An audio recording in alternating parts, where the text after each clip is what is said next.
गुरु रू प्यारी साध संगत जी, वाहिगुरु जी का खालसा वाहिगुरु जी की फतेह। गुरबाणी विचार रोसे गिले भाग पहला, इसनों दो हिस्सों में पढ़न की कोशिश करांगे जी।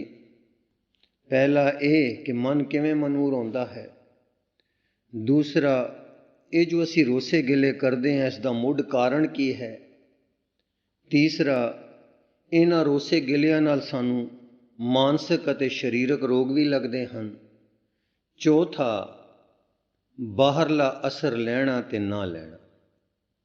आओ प्यार नाल सरवण करन दी कोशिश करिए जी। अकाल पुरख आप निरंजन ਅਤੇ निर्मल है, साडे विच उस दी जोत प्रवेश है, ये भी निर्मल है। साड़ी जोत दे उदाले हौमे दा गिलाफ चढ़िया होया है। ਇਹ ਹਉਮੈ ਕੂੜੀ ਤੇ ਮੈਲੀ ਮਾਇਆ ਵਿੱਚ ਉਪਜੀ ਹੈ, ਇਸ ਲਈ ਸਾਡੀ ਹਉਮੈ ਵੀ ਮੈਲੀ ਹੈ। ਦੂਜੇ ਲਫ਼ਜ਼ਾਂ ਵਿੱਚ ਸਾਡੇ ਅੰਤਰ ਆਤਮੇ ਇਲਾਹੀ ਜੋਤ ਤਾਂ ਨਿਰਮਲ ਹੈ, ਪਰ ਇਸ ਦੇ ਉਦਾਲੇ ਹਉਮੈ ਦਾ ਛੌੜ ਮੈਲਾ ਹੈ। ਜਿਉਂ-ਜਿਉਂ ਸਾਡਾ ਹਉਮੈ ਵੇੜਿਆ ਮਨ ਮਾਇਆ ਵਿੱਚ ਵਿਚਰਦਾ ਤੇ ਗਲਤਾਨ ਹੁੰਦਾ ਹੈ, ਤਿਉਂ-ਤਿਉਂ ਮਨ ਨੂੰ ਵਧੇਰੇ ਮਾਇਕੀ ਮੈਲ ਚੜ੍ਹਦੀ ਜਾਂਦੀ ਹੈ। ਜੇਕਰ ਸਾਫ਼ ਕੱਪੜੇ ਤੇ ਮੈਲ ਦਾ ਕੋਈ ਦਾਗ ਲੱਗਿਆ ਹੋਵੇ ਤਾਂ ਇਹ ਮੈਲ ਦਾ ਦਾਗ ਧੂੜ ਨੂੰ ਪਕੜਦਾ ਹੈ ਅਤੇ ਉਹ ਦਾਗ ਹੋਰ ਗਾੜਾ ਹੁੰਦਾ ਜਾਂਦਾ ਹੈ। ਮੱਖੀਆਂ ਆਦਿ ਵੀ ਮੈਲੀ ਅਤੇ ਗੰਦੀ ਥਾਂ ਉੱਤੇ ਹੀ ਬਹਿੰਦੀਆਂ ਹਨ। ਸੋ ਦੂਜਿਆਂ ਦੇ ਔਗਣਾਂ ਦੇ ਅਸਰ ਗ੍ਰਹਿਣ ਕਰਨ ਦੀ ਬਿਰਤੀ ਹੀ ਸਾਡੇ ਮਨ ਦੇ ਮਲੀਨ ਹੋਣ ਦੀ ਕਸਵੱਟੀ ਹੈ। ਹਾਂਜੀ, ਦੂਜਿਆਂ ਦੇ ਔਗਣਾਂ ਦੇ ਅਸਰ ਗ੍ਰਹਿਣ ਕਰਨ ਦੀ ਬਿਰਤੀ ਹੀ ਸਾਡੇ ਮਨ ਦੇ ਮਲੀਨ ਹੋਣ ਦੀ ਕਸਵੱਟੀ ਹੈ। ਇਸੇ ਤਰ੍ਹਾਂ ਜੇਕਰ ਸਾਡੇ ਮਨ ਉੱਤੇ ਮਾਇਕੀ ਮੈਲ ਲੱਗੀ ਹੋਵੇ ਤਾਂ ਇਹ ਹੋਰਨਾਂ ਮੈਲੀਆਂ ਵਸਤੂਆਂ ਦਾ ਅਸਰ ਲੈਂਦਾ ਤੇ ਕਬੂਲਦਾ ਹੈ, ਜਿਸ ਨਾਲ ਸਾਡਾ ਮਨ ਹੋਰ ਮੈਲਾ ਹੁੰਦਾ ਜਾਂਦਾ ਹੈ। ਇਸ ਲਈ ਮਾਇਆ ਵਿੱਚ ਵਿਚਰਦਿਆਂ ਹੋਇਆਂ ਕਈ ਜਨਮਾਂ ਦੇ ਮਾਇਕੀ ਅਸਰ ਹੇਠ ਸਾਡਾ ਮਨ ਕਾਲਾ ਸਿਆਹ ਅਤੇ ਮਨੂਰ ਹੋ ਜਾਂਦਾ ਹੈ। ਜਗ ਹਉਮੈ ਮੈਲ ਦੁਖ ਪਾਇਆ, ਮਲ ਲਾਗੀ ਦੂਜੈ ਪਾਏ। ਹਉਮੈ ਮਾਇਆ ਮੈਲ ਹੈ, ਮਾਇਆ ਮੈਲ ਭਰੀਜੈ ਰਾਮ। जन्म जन्म की इस मन को मल लागी, काला हो आस्या। खनली तोती उजली न हो वही, जैसो तौण पाओ। काया कुसुद हो मैं मल लाई, जैसो धोवै तां मैल न जाई। जिवें काली ऐनक नाल सारियां चीज़ां ही कालियां ही दिसदियां हन, भावें ਉਹ ਕਿਸੇ भी होर रंग दियां होण। ਇਸੇ ਤਰ੍ਹਾਂ ਸਾਡੇ ਮਨ ਉੱਤੇ ਮਾਇਕੀ ਮੈਲ ਦੀ ਕਾਲੀ ਐਨਕ ਚੜੀ ਹੋਈ ਹੈ, ਜਿਸ ਕਾਰਨ ਸਾਨੂੰ ਸਭ ਵਸਤੂਆਂ ਕਾਲੀਆਂ ਅਥਵਾ ਮੈਲੀਆਂ ਹੀ ਦਿਸਦੀਆਂ ਹਨ। ਇਸ ਲਈ ਅਸੀਂ ਕਿਸੇ ਵੀ ਵਸਤੂ ਦੀ ਚੰਗਿਆਈ ਜਾਂ ਅਸਲੀਅਤ ਨੂੰ ਦੇਖਣ ਤੋਂ ਅਸਮਰੱਥ ਹੋ ਜਾਂਦੇ ਹਾਂ। ਫਿਰ ਦੁਹਰਾ ਦਈਏ ਕਿ ਸਾਡੇ ਮਨ ਉੱਤੇ ਮਾਇਕੀ ਮੈਲ ਦੀ ਕਾਲੀ ਐਨਕ ਚੜੀ ਹੋਈ ਹੈ, ਜਿਸ ਕਾਰਨ ਸਾਨੂੰ ਸਭ ਵਸਤੂਆਂ ਕਾਲੀਆਂ ਅਥਵਾ ਮੈਲੀਆਂ ਹੀ ਦਿਸਦੀਆਂ ਹਨ। ਇਸ ਲਈ ਅਸੀਂ ਕਿਸੇ ਵੀ ਵਸਤੂ ਦੀ ਚੰਗਿਆਈ ਜਾਂ ਅਸਲੀਅਤ ਨੂੰ ਦੇਖਣ ਤੋਂ ਅਸਮਰੱਥ ਹੋ ਜਾਂਦੇ ਹਾਂ। ਸਾਡੇ ਮਨ ਦੀ ਐਸੀ ਮੈਲੀ ਅਵਸਥਾ ਨੂੰ ਹੀ ਬਾਣੀ ਵਿੱਚ ਭਰਮ ਭੁਲਾਵਾ ਕਿਹਾ ਗਿਆ ਹੈ। ਨਾਮ ਬਿਨਾ ਸਭ ਜਗ ਹੈ ਮੈਲਾ, ਦੂਜੈ ਭਰਮ ਪਤ ਖੋਈ। ਅਗਿਆਨ ਅੰਧੇਰੇ ਸੂਝਸ ਨਾਈ, ਬੋਹੜ ਬੋਹੜ ਪਰਮਾਤਾ। ਐਸੀ ਭਰਮ ਭੁਲਾਵੇ ਵਾਲੀ ਦ੍ਰਿਸ਼ਟੀ ਨਾਲ ਸਾਨੂੰ ਚੰਗੀ ਉੱਤਮ ਦੈਵੀ ਵਸਤੂ ਅਥਵਾ ਗੁਣਾਂ ਦੀ ਸੋਝੀ ਨਹੀਂ ਹੋ ਸਕਦੀ, ਬਲਕਿ ਅਸੀਂ ਇਹਨਾਂ ਦੇ ਗੁਣਾਂ ਨੂੰ ਵੀ ਆਪਣੀ ਮੈਲੀ ਦ੍ਰਿਸ਼ਟੀ ਦੀ ਰੰਗਤ ਚਾੜ ਦਿੰਦੇ ਹਾਂ। ਹਾਂਜੀ, ਭਰਮ ਭੁਲਾਵੇ ਦ੍ਰਿਸ਼ਟੀ ਨਾਲ ਅਸੀਂ ਗੁਣਾਂ ਨੂੰ ਵੀ ਆਪਣੀ ਮੈਲੀ ਦ੍ਰਿਸ਼ਟੀ ਦੀ ਰੰਗਤ ਚਾੜ ਦਿੰਦੇ ਹਾਂ। ਇਸੇ ਭਰਮ ਭੁਲਾਵੇ ਵਾਲੀ ਹਾਲਤ ਨੂੰ ਹੀ ਅਗਿਆਨਤਾ ਕਿਹਾ ਜਾਂਦਾ ਹੈ। ਇਹ ਕਿਤਨੀ ਦੁਖਦਾਈ ਅਤੇ ਹਾਸੋਹੀਣੀ ਗੱਲ ਹੈ ਕਿ ਜੀਵ ਦੇ ਅੰਤਰ ਆਤਮੇ ਇਲਾਹੀ ਨਿਰਮਲ ਜੋਤ ਦੇ ਪ੍ਰਵੇਸ਼ ਹੁੰਦਿਆਂ ਹੋਇਆਂ ਵੀ ਅਸੀਂ ਆਪਣੀ ਹਉਮੈ ਦੇ ਭਰਮ ਭੁਲਾਵੇ ਦੇ ਹਨੇਰ ਅਤੇ ਅਗਿਆਨਤਾ ਵਿੱਚ ਹੀ ਪਲਚ ਪਲਚ ਕੇ ਸਾਰਾ ਜੀਵਨ ਖੁਆਰ ਕਰ ਰਹੇ ਹਾਂ। ਪੂਲੀ ਫਿਰੈ ਦਿਸੰਤਰੀ, ਪੂਲੀ ਗ੍ਰਹਿ ਤ ਜਾਏ, ਪੂਲੀ ਡੂੰਗਰ ਥਲ ਚੜ੍ਹੈ, ਭਰਮੈ ਮਨ ਡੋਲਾਏ, ਤੁਰੋਂ ਵਿਛੁੰਨੀ ਕਿਉਂ ਮਿਲੈ, ਗਰਭ ਮੁੱਠੀ ਬਿਲ ਲਾਏ। ਪਲਚ ਪਲਚ ਸਗਲੀ ਮੁਈ, ਝੂਠੇ ਤੰਦੇ ਮੋਹ, ਆਤਮ ਰਾਮ ਨ ਪੂਜਨੀ, ਦੂਜੇ ਕਿਉਂ ਸੁਖ ਹੋਏ, ਹਉਮੈ ਅੰਤਰ ਮੈਲ ਹੈ, ਸ਼ਬਦ ਨ ਕਾਢੈ ਤੋਏ, ਨਾਨਕ ਬਿਨ ਨਾਵੇਂ ਮੈਲਿਆਂ ਮੂਹੇ, ਜਨਮ ਪਦਾਰਥ ਖੋਏ। ਇਸ ਅਗਿਆਨਤਾ ਦੇ ਭਰਮ ਵਿੱਚ ਸਾਨੂੰ ਕਿਸੇ ਉਚੇਰੇ, ਚੰਗੇਰੇ, ਸੁਣੇਰੇ ਦੈਵੀ ਖਿਆਲਾਂ ਜਾਂ ਗੁਣਾਂ ਉੱਤੇ ਯਕੀਨ ਅਥਵਾ ਸ਼ਰਧਾ ਭਾਵਨੀ ਨਹੀਂ ਆਉਂਦੀ ਅਤੇ ਐਵੇਂ ਓਪਰੇ ਜੇ ਮਨ ਨਾਲ ਹੀ ਧਾਰਮਿਕ ਠਾਠਾ ਬਾਗਾ ਕਰ ਛੱਡਦੇ ਹਾਂ। ਅੰਤਰ ਮੈਲ ਲੱਗੀ ਨਹੀਂ ਜਾਣੈ, ਬਾਹਰੋਂ ਮਲਮਲ ਤੋਵੇ, ਕਿਰਿਆ ਆਚਾਰ ਕਰੇ ਖਟ ਕਰਮਾ, ਇਤਰਾ ਤੇ ਸੰਸਾਰੀ, ਅੰਤਰ ਮੈਲ ਨ ਉਤਰੈ ਹੋਮੈ, ਬਿਨ ਗੁਰਬਾਜੀ ਹਾਰੀ। ਮਾਇਆ ਭੂਲੇ ਸਿਧ ਫਿਰੈ, ਸਮਾਦ ਨ ਲੱਗੈ ਸੁਭਾਏ, ਕੀਨੇ ਲੋ ਵਿਆਪਤ ਹੈ, ਅਦਕ ਰਹੀ ਲਪਟਾਏ। ਸੋ ਐਸੇ ਮੈਲੇ ਮਨ ਵਿੱਚੋਂ ਨੀਵੇਂ ਤੇ ਮਲੀਨ ਖਿਆਲ ਅਥਵਾ ਰੁਚੀਆਂ ਹੀ ਉਪਜਦੀਆਂ ਹਨ, ਜਿਹਾ ਕਿ ਸ਼ੱਕ, ਸ਼ਿਕਾਇਤ, ਰੋਸੇ, ਗਿਲੇ, ਸਾੜਾ, ਕਾੜਾ, ਕੁਲਝਣਾ, ਕਿਰਨਾ, ਵੈਰ, ਵਿਰੋਧ, ਝਗੜੇ, ਬਦਲੇ ਆਦਿ। ਜੇ ਕੋਈ ਸਾਡੇ ਨਾਲ ਕਿਸੇ ਤਰ੍ਹਾਂ ਦੀ ਵਧੀਕੀ, ਬੇਇਨਸਾਫੀ, ਕਪਟ, ਮੁਖਾਲਫਤ, ਕਿਰਨਾ, ਨਿੰਦਾ ਜਾਂ ਦੁਰਵਿਵਹਾਰ ਆਦਿ ਕਰੇ ਤਾਂ ਮਨ ਨੂੰ ਠੇਸ ਪੁੱਜਣ ਤੇ ਉਸ ਸ਼ਖਸ ਪ੍ਰਤੀ ਰੋਸ ਉਤਪੰਨ ਹੁੰਦਾ ਹੈ। ਅਸਲ ਵਿੱਚ ਰੋਸ ਦਾ ਮੁੱਢਲਾ ਕਾਰਨ ਜੀਵ ਦੀ ਹਉਮੈ ਹੀ ਹੈ। ਹਉਮੈ ਹੀ ਆਦਰ ਮਾਣ, ਆਸਾ ਮਨਸਾ ਤੇ ਕਲਪਨਾ ਦੀ ਜੜ ਹੈ, ਤੇ ਜਦ ਇਹ ਪੂਰੀ ਨਾ ਹੋਵੇ ਤਾਂ ਮਨ ਕਿਸੇ ਦੂਜੇ ਨੂੰ ਦੋਸ਼ੀ ਠਹਿਰਾਉਂਦਾ ਹੈ ਅਤੇ ਉਸ ਨਾਲ ਰੋਸ, ਸ਼ਿਕਾਇਤ, ਨਾਰਾਜ਼ਗੀ, ਨਫ਼ਰਤ, ਵੈਰ ਵਿਰੋਧ, ਝਗੜਾ ਤੇ ਟਾਕਰਾ ਆਦਿ ਕਰਨ ਲੱਗ ਪੈਂਦਾ ਹੈ। ਫਿਰ ਦੁਹਰਾ ਦਈਏ ਕਿ ਅਸਲ ਵਿੱਚ ਰੋਸ ਦਾ ਮੁੱਢਲਾ ਕਾਰਨ ਜੀਵ ਦੀ ਹਉਮੈ ਹੀ ਹੈ। ਹਉਮੈ ਹੀ ਆਦਰ ਮਾਣ, ਆਸਾ ਮਨਸਾ ਅਤੇ ਕਲਪਨਾ ਦੀ ਜੜ ਹੈ, ਤੇ ਜਦ ਇਹ ਪੂਰੀ ਨਾ ਹੋਵੇ ਤਾਂ ਮਨ ਕਿਸੇ ਹੋਰ ਨੂੰ ਦੋਸ਼ੀ ਠਹਿਰਾਉਂਦਾ ਹੈ ਤੇ ਉਸ ਨਾਲ ਰੋਸ, ਸ਼ਿਕਾਇਤ, ਨਾਰਾਜ਼ਗੀ, ਨਫ਼ਰਤ, ਵੈਰ ਵਿਰੋਧ, ਝਗੜਾ ਤੇ ਟਾਕਰਾ ਆਦਿ ਕਰਨ ਲੱਗ ਪੈਂਦਾ ਹੈ। ਸੋ ਇਹ ਰੋਸ ਦੁਨਿਆਵੀ ਜੀਵਾਂ ਨਾਲ ਹੋਣੇ ਤਾਂ ਸੁਭਾਵਕ ਹੀ ਹਨ, ਪਰ ਕਦੀ ਕਦੀ ਅਸੀਂ ਗੁਰਮੁਖ ਪਿਆਰਿਆਂ, ਮਹਾਂਪੁਰਖਾਂ, ਸੰਤਾਂ, ਸਾਧਾਂ, ਪੀਰ ਪੈਗੰਬਰਾਂ, ਗੁਰੂਆਂ, ਅਵਤਾਰਾਂ ਅਤੇ ਇੱਥੋਂ ਤੱਕ ਕਿ ਰੱਬ ਨਾਲ ਵੀ ਰੋਸ ਕਰਨ ਤੋਂ ਨਹੀਂ ਝਿਜਕਦੇ। ਸਤਿਗੁਰ ਪੁਰਖ ਨਿਰਵੈਰ ਹੈ, ਨਿਤ ਹਿਰਦੈ ਹਰ ਲਿਵ ਲਾਏ, ਨਿਰਵੈਰੈ ਨਾਲ ਵੈਰ ਰਚਾਏਂਦਾ, ਆਪਣੇ ਘਰ ਲੂਕੀ ਲਾਏ, ਅੰਤਰ ਕ੍ਰੋਧ ਅਹੰਕਾਰ ਹੈ, ਅੰਦਿਨ ਜਲੈ ਸਦਾ ਦੁਖ ਪਾਏ। ਸੋ ਜਦ ਕੋਈ ਸਾਡੇ ਨਾਲ ਐਸਾ ਵਤੀਰਾ ਕਰਦਾ ਹੈ ਜਿਹੜਾ ਸਾਨੂੰ ਚੰਗਾ ਨਾ ਲੱਗਦਾ ਹੋਵੇ, ਜਾਂ ਜਿਸ ਕਾਰਨ ਸਾਡੀ ਹਉਮੈ ਅਥਵਾ ਮੈਂ ਮੇਰੀ ਨੂੰ ਠੇਸ ਵੱਜਦੀ ਹੋਵੇ, ਤਾਂ ਸਾਡੇ ਅੰਦਰ ਸ਼ਿਕਾਇਤ, ਨਾਰਾਜ਼ਗੀ ਅਤੇ ਰੋਸ ਉਪਜਦੇ ਹਨ।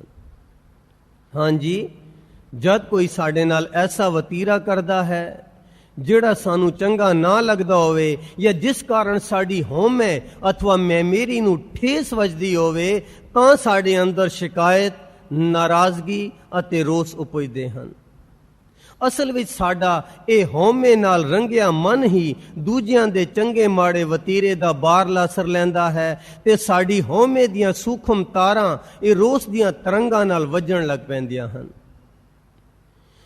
ਜਿਉਂ-ਜਿਉਂ ਅਸੀਂ ਇਹਨਾਂ ਰੋਸੇ ਗਿਲਿਆਂ ਨੂੰ ਯਾਦ ਕਰਦੇ ਹਾਂ ਜਾਂ ਇਹਨਾਂ ਦਾ ਮੁੜ-ਮੁੜ ਅਭਿਆਸ ਕਰਦੇ ਹਾਂ ਅਥਵਾ ਘੋੜਦੇ ਹਾਂ, ਤਿਉਂ-ਤਿਉਂ ਇਹ ਰੋਸ ਸਾਡਾ ਸੁਭਾਅ ਜਾਂ ਜੀਵਨ ਦਾ ਅੰਗ ਬਣ ਜਾਂਦੇ ਹਨ ਤੇ ਅੰਤਸ਼ਕਰਣ ਵਿੱਚ ਧਸ-ਵਸ ਰਸ ਜਾਂਦੇ ਹਨ। ਇਉਂ ਇਸ ਕਮਾਏ ਹੋਏ ਰੋਸ ਦੇ ਭਾਵ ਸਾਡੀ ਸ਼ਖਸੀਅਤ ਹੀ ਬਣ ਜਾਂਦੀ ਹੈ।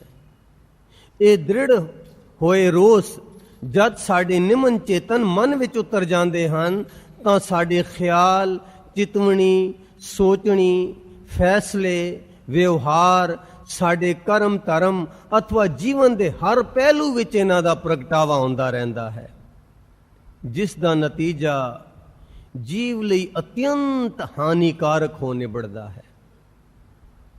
ਇਹਨਾਂ ਰੋਸੇ ਗਿਲਿਆਂ ਕਾਰਨ ਹੀ ਸਹਿਜੇ ਸਹਿਜੇ ਸਾਡਾ ਮਨ ਅਤੇ ਸਰੀਰ ਵੀ ਰੋਗੀ ਹੋ ਜਾਂਦੇ ਹਨ। ਹਾਂਜੀ, ਇਹਨਾਂ ਰੋਸੇ ਗਿਲਿਆਂ ਦੇ ਕਾਰਨ ਹੀ ਸਹਿਜੇ ਸਹਿਜੇ ਸਾਡਾ ਮਨ ਅਤੇ ਸਰੀਰ ਵੀ ਰੋਗੀ ਹੋ ਜਾਂਦੇ ਹਨ। ਇਸ ਬਾਬਤ ਇੱਕ ਸਿੱਖਿਆਦਾਇਕ ਉਦਾਹਰਣ ਯਾਦ ਆਇਆ ਜੋ ਇੱਕ ਮੈਗਜ਼ੀਨ ਰੀਡਰਸ ਡਾਈਜੈਸਟ ਵਿੱਚ ਇਉਂ ਛਪਿਆ ਸੀ ਕਿ ਅਮਰੀਕਾ ਵਿੱਚ ਦੋ ਸਹੇਲੀਆਂ ਬੜੇ ਪਿਆਰ ਨਾਲ ਰਹਿੰਦੀਆਂ ਸਨ, ਜਿਨ੍ਹਾਂ ਦਾ ਇੱਕ ਦੂਸਰੇ ਤੋਂ ਵਿਛੜਨਾ ਵੀ ਔਖਾ ਸੀ। ਕੁਝ ਸਮਾਂ ਪਾ ਕੇ ਉਹਨਾਂ ਵਿੱਚ ਦੁਵੈਤ ਆ ਗਈ, ਜਿਹੜੀ ਵੱਧਦੀ ਵੱਧਦੀ ਬੜੀ ਘਿਰਣਿਤ ਦੁਸ਼ਮਣੀ ਵਿੱਚ ਬਦਲ ਗਈ। ਉਹਨਾਂ ਵਿੱਚੋਂ ਇੱਕ ਨੂੰ ਜੋੜਾਂ ਵਿੱਚ ਦਰਦਾਂ ਇਤਨੀਆਂ ਵੱਧ ਗਈਆਂ ਕਿ ਉਸ ਲਈ ਉੱਠਣਾ, ਬੈਠਣਾ, ਹਿੱਲਣਾ ਜੁਲਣਾ ਵੀ ਅਤਿਅੰਤ ਦੁਖਦਾਈ ਹੋ ਗਿਆ। ਉਸਨੇ ਬਹੁਤ ਇਲਾਜ ਕਰਾਏ ਪਰ ਕੋਈ ਫਾਇਦਾ ਨਾ ਹੋਇਆ। ਆਖਿਰ ਉਹ ਕਿਸੇ ਮਾਨਸਿਕ ਡਾਕਟਰ ਕੋਲ ਗਈ। ਉਸਨੇ ਸਾਰੀ ਖੋਜ ਕਰਕੇ ਕਿਹਾ ਕਿ ਤੇਰਾ ਇਲਾਜ ਦਵਾਈਆਂ ਨਾਲ ਹਰਗਿਜ਼ ਨਹੀਂ ਹੋ ਸਕਦਾ। ਤੇਰਾ ਤਾਂ ਇੱਕੋ ਇੱਕ ਇਲਾਜ ਹੈ ਕਿ ਜੋ ਤੂੰ ਆਪ ਹੀ ਕਰ ਸਕਦੀ ਹੈ। ਉਹ ਇਹ ਹੈ ਕਿ ਤੂੰ ਆਪਣੀ ਸਹੇਲੀ ਲਈ ਸਾਰੇ ਰੋਸੇ ਗਿਲੇ ਭੁਲਾ ਕੇ ਉਸ ਨੂੰ ਪਿਆਰ ਕਰ। ਪਹਿਲਾਂ ਤਾਂ ਉਹ ਬੜੀ ਔਖੀ ਹੋਈ ਕਿ ਇਹ ਗੱਲ ਕਦਾ ਚਿਤ ਨਹੀਂ ਹੋ ਸਕਦੀ, ਪਰ ਮਰਦਾ ਕਿਆ ਨਾ ਕਰਤਾ ਅਨਸਾਰ ਜਦ ਦਰਦਾਂ ਨੇ ਅਤਿਅੰਤ ਦੁਖੀ ਕੀਤਾ ਤਾਂ ਉਹ ਸਾਰੇ ਰੋਸੇ ਗਿਲੇ ਭੁਲਾ ਕੇ ਆਪਣੀ ਸਹੇਲੀ ਦੇ ਜਾ ਗੱਲ ਲੱਗੀ। ਫਿਰ ਉਹ ਦੋਵੇਂ ਉਸੇ ਤਰ੍ਹਾਂ ਪਿਆਰ ਵਿੱਚ ਰਹਿਣ ਲੱਗ ਪਈਆਂ।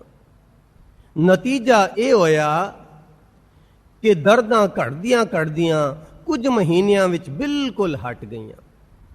ਹਾਂਜੀ, ਜਦੋਂ ਸਾਰੇ ਰੋਸੇ ਗਿਲੇ ਭੁਲਾ ਕੇ ਫਿਰ ਆਪਣੀ ਸਹੇਲੀ ਦੇ ਜਾ ਗੱਲ ਲੱਗੀ ਤੇ ਉਸੇ ਤਰ੍ਹਾਂ ਦੋਨੋਂ ਫਿਰ ਪਿਆਰ ਵਿੱਚ ਰਹਿਣ ਲੱਗ ਪਈਆਂ, ਤਾਂ ਇਸ ਦਾ ਨਤੀਜਾ ਕੀ ਹੋਇਆ ਕਿ ਦਰਦਾਂ ਘਟਦੀਆਂ ਘਟਦੀਆਂ ਕੁਝ ਮਹੀਨਿਆਂ ਵਿੱਚ ਬਿਲਕੁਲ ਹਟ ਗਈਆਂ।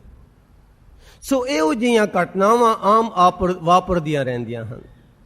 ਸਾਡੇ ਇਹ ਮਾਨਸਿਕ ਰੋਗ ਵੀ ਕੋਹੜ ਜਾਂ ਤਪਦਿਕ ਦੀ ਤਰ੍ਹਾਂ ਦੀਰਘ ਤੇ ਲਾ ਇਲਾਜ ਹੋ ਜਾਂਦੇ ਹਨ। ਹੁਣ ਸਮਝਣ ਵਾਲੀ ਮਹੱਤਵਪੂਰਨ ਗੱਲ ਇਹ ਹੈ ਕਿ ਸਰੀਰਕ ਰੋਗ ਤਾਂ ਸਰੀਰ ਦੀ ਮੌਤ ਹੋਣ ਨਾਲ ਖਤਮ ਹੋ ਜਾਂਦੇ ਹਨ, ਪਰ ਇਹਨਾਂ ਮਾਨਸਿਕ ਦੀਰਘ ਰੋਗਾਂ ਦੀ ਬੁਨਿਆਦ ਸਾਡੇ ਅੰਤਸ਼ਕਰਣ ਵਿੱਚ ਧੱਸੀ ਹੋਣ ਕਰਕੇ ਇਹ ਸਾਡੇ ਅਗਲੇ ਜਨਮਾਂ ਵਿੱਚ ਵੀ ਨਾਲ ਹੀ ਜਾਂਦੇ ਹਨ ਤੇ ਅਗਲੇ ਜੀਵਨ ਨੂੰ ਵੀ ਅਤਿਅੰਤ ਦੁਖਦਾਈ ਬਣਾਉਂਦੇ ਹਨ।